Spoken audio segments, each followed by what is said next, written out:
Good morning guys. Balik na naman tayo dito guys. Sa ano? Niyugan natin guys.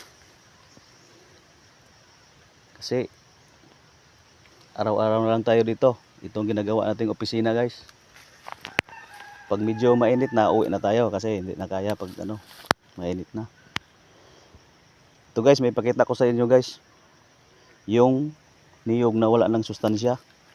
Kasi sa sobrang dami ng damo, nauubos yung sustansya sa lupa, kinakain na ng damo. Kaya yung niyog, payat na talaga siya. Parang hindi na makarecover. Kasi naano na siya ng ano, tinabunan na siya ng matataas na damo. Kaya yung dahon niya hindi na maka-expand. Naano siya na parang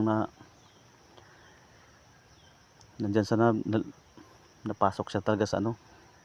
Napakahirap nang gumalaw yung dahon niya, kaya yung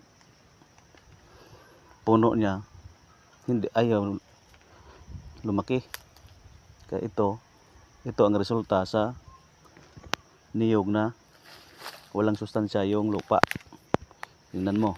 Oh. Napaka ano talaga oh.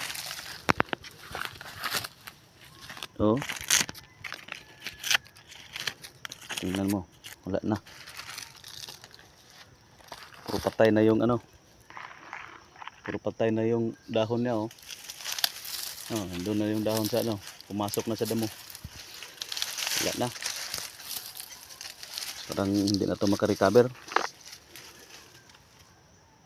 Pero kung lagyan to ng ano, ng pataba, siguro makarecover to. Pero aywan ko lang kung makarecover ba to. Parang ano na talaga. Parang mahirap na talaga ano, lumaki pa to. Tingnan mo. Pero yung ano niya, ito maganda. Oh. Baka lalaki pa to siguro. Tingnan mo. Maganda naman to. Yun. Dito lang kasi sa puno to. Maganda rin ano niya. Sa puno lang talaga. Kasi natabunan siya ng ano, damo. Oo.